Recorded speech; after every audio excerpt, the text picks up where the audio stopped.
रामराम मंडळी, माझं नाव महेंद्र अग्रवाल आहे. आज आपण आलेलो अकोला या जिल्ह्यात हिवरखेड या गावी शांताराम भाऊ नेमाडे यांच्या शेतात.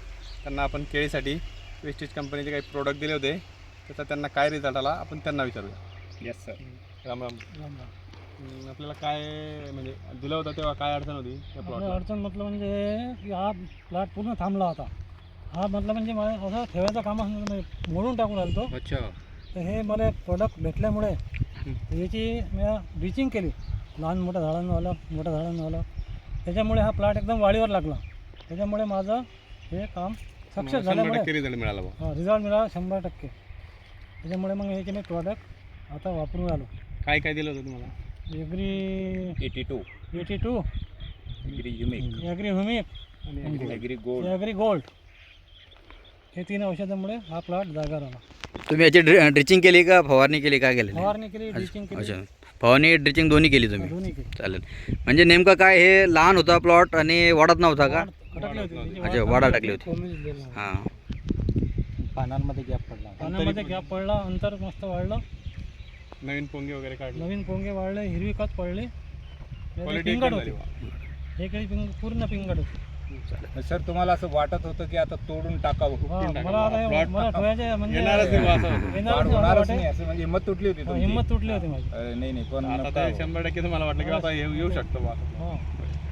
सर हे जे प्रोडक्ट आहे ना, हे खूप आपल्याला हे जे हिरवं प्रोडक्ट आहे ॲग्री 82 म्हणजे 82 प्रकारचे सक्रिय घटक याच्यात वापरलेले आहे. हे काय काम करतं, महत्त्वाचं म्हणजे ॲक्टिवेटरचं काम करतं बघा. म्हणजे आपल्या मातीमध्ये हे जे खत पडून आहे त्याला उचलण्यासाठी काम करतं. सर जमिनीमध्ये पहिल्यासारखी ताकद नाही राहिली आता, तुम्हाला माहिती आहे की नाही. त्याला टेकूची गरज आहे. हे टेकू देण्यासाठी काम करतं, स्टिकरचं काम करतं, स्प्रेडरचं काम करतं, आंतरप्रभावी आहे. जमिनीमध्ये भुसभुशीतपणा पण पाहिजे असतो, ते पण करतं. त्याच्यानंतर माती आणि पाण्याचा pH मेंटेन करण्यासाठी पण हे काम करतं बघा. pH मेंटेन होणं पण गरजेचं आहे की नाही. pH जर बरोबर नसेल तर खतं काही काम करत नाही, रिझल्ट पाहिजे तसं समाधानकारक आपल्याला मिळत नाही आहे की नाही. तर हे खूप ऑलराऊंडर आहे. ॲग्री 82 म्हणजे ऑलराऊंडर आहे.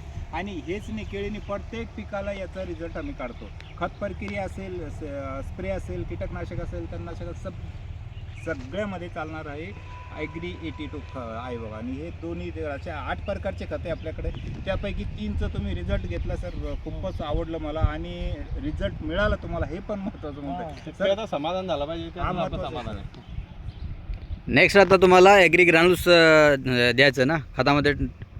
अग्रवाल सर, काय द्यायचं ना नेक्स्ट आता? आता हे खत टाकणार आहे, त्या ओके. खतात आपण त्यांना ॲग्री ग्रॅन्युअल देणार. ओके ओके, खतासोबत म्हणजे खालून. चालेल. सर, तर सर तुम्ही सॅटिस्फाईड आहे, म्हणजे तुम्हाला चांगले वाटले प्रोडक्ट वेस्टेजचे.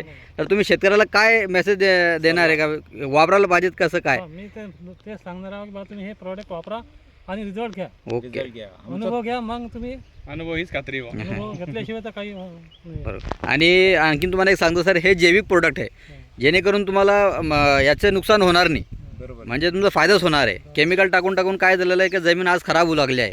तर हे जैविक प्रोडक्ट आहे, तुमची जमीन पण सुधारण पुढे पिकासाठी, आणि तुमचा खर्च पण कमी येतो आणि तुम्हाला ॲव्हरेज वाढून भेटतो. रिझल्ट पण चांगला. हां, आपल्या उत्पन्नात वाढ पाहिजे सर, बरोबर आहे का नाही. महत्वाचा मुद्दा आहे पाटील. उत्पन्नात वाढ पाहिजे.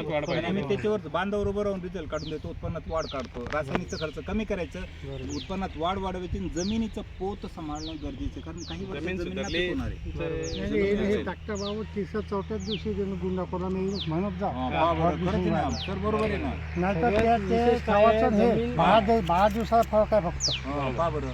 जमीन व्यवस्थित त्या ठेवणं, प्लॉटला कव्हर केलं पाहिजे. आम्ही सुपीक ठेवणं हे ते आम्ही आलो होतो ना, ते असं वाटलं ना काळाची आपलं. आज आपल्या पूर्ण पूर्वजांची पडलेला जमीन कशी होती, आज आपण तिला कोण्या पद्धतीवर आणून ठेवलं, आणि उद्या काय होणार आहे, उद्या किती काय वाईट होणार आहे. याचा या 10 वर्षातच समजून आला ना. तर हे बऱ्याच ठिकाणी नापीक झाले ना सर, पाहिजे ना त्याच्यामध्ये. मग असं जर झालं तर पुढची पिढी आपल्याला माफ करणार नाही सर, माफ करणार नाही. तुम्ही यांचे शेजारी आहे का? हा, शेजारी. अच्छा, तुम्हाला काय वाटलं यांनी जे प्रोडक्ट वापरलं? त्यानं दाखवलं, समजा मी पाहिलं ते, हो. पण 4थ्या दिवशीच त्यानं फरक दाखवलं या औषधानं. 4थ्या दिवसात फरक दिसला? 4थ्या दिवशी मी याला म्हणत जा हां हां, की तुमच्या यात म्हणजे फरक दिसून राहिला, अजून 5-6 दिवसात चांगला फरक दिसते. वा वा. एक दिवस सांगितलं होतं, 8 दिवसानंतर 4 दिवसातच फरक. 4 दिवसात दाखवते ना. नाही, मी बरोबर तुम्हाला आहे. सांगितलं ना, विचारून घे ते. बघा, आणि ते शेतकऱ्याची जी नजर असते ना ती खूप नजर असते ते. आमच्यापेक्षा तुम्ही कसं राज्य live शेतात आता. आणि एकदम हे बघा, प्रॅक्टिकल करून practical पाहतात होतं ना. ते. गोष्ट शेतात शेतकरी आता शेतावर आणि कपड्याची काही लोकांचं असं केलं का समजतं, कपड्याला असं केलं का समजतं, काही नजर मारली तर समजतं, बरोबर आहे की समजतं नाही. लोकांना. तशी तुमची शेतावर जे पिकावर नजर असते. नजर अहो, असते. जळगाव जिल्ह्यामध्ये एक, आपलं सोयगाव शेगाव तालुक्यामध्ये एक शेतकरी भेटला, तो म्हणे सर